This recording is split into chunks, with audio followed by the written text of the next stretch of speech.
Welcome everyone to Taking Mental Health Off the Shelf. My name is April Rosencroft and I am a licensed marriage and family therapist. So excuse the hat, bad hair day. You know how it goes, okay?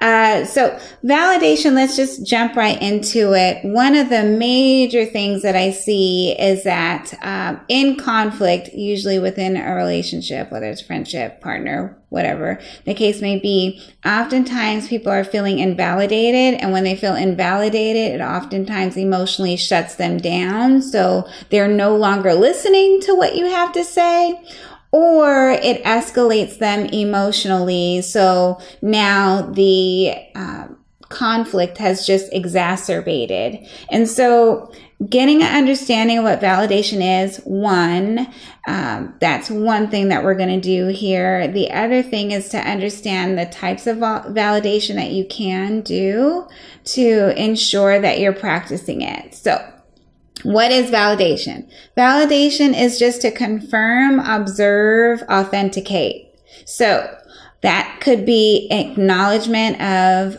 wow, I can understand this being really upsetting. That doesn't mean that I'm in agreement, okay? Validation does not mean agreement. You can agree if that's true for you, but validation doesn't have to entail agreement. So I think that that's very important because some people feel as though I don't want to validate this person because I don't want them to think that what they did was okay. And that's not what we're trying to do here. What we're trying to do is let someone know that we can understand or at least observe what's happening for them. So then that way they feel as though what they have to say or what they think is important to you, that you're listening to the other person, or that we are being listened to. We enjoy experiencing validation. It helps us thrive within the relationship. So it's important. So keep in mind, validation is not agreement. Okay. It is verifying, authenticating, observing. Okay. So ways in which we could practice validation could be a simple nonverbal cue. That could be giving someone a hug. That could be offering a tissue. That could be just putting your hand on their hand. If you are, a touchy-feely person, then that would be something that you could do. If you want to verbally be validating, it's something along the lines of, hey, I can understand that must have been really hard for you. Or it could be an observation like, hey, I totally see how upset you are about this situation. That's it.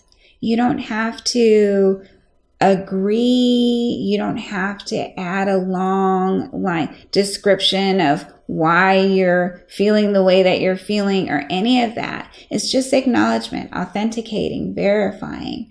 Okay, so the reason that I find that validation is really helpful is just we always respond well when we feel like people are listening. We respond well when we feel like people are taking the time to try to understand us. So in a relationship, validation can go very far and it cuts down the vulnerability for heightened conflict. So that's the reason why I really encourage people to practice validation in authentic ways. So you don't want to be sarcastic. If you have a sarcastic personality, you need to watch the tone in which you practice the validation piece. Because if you're like, I guess I can understand how you're feeling. Like nobody is going to take that nicely. That's not going to be effective. That's not validation. So ultimately, however you choose to demonstrate validation, it needs to come from a place from authenticity, being genuine, being sincere,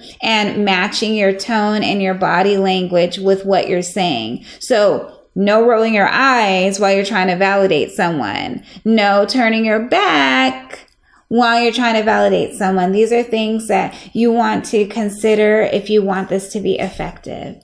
So again, validation is very important in relationships. I encourage everyone to practice it. Not that we don't have moments where we are invalidating to other people, but just being mindful that it is really helpful if we validate. It's best for our relationships that we validate. I hope to see or hear from you guys soon. Bye.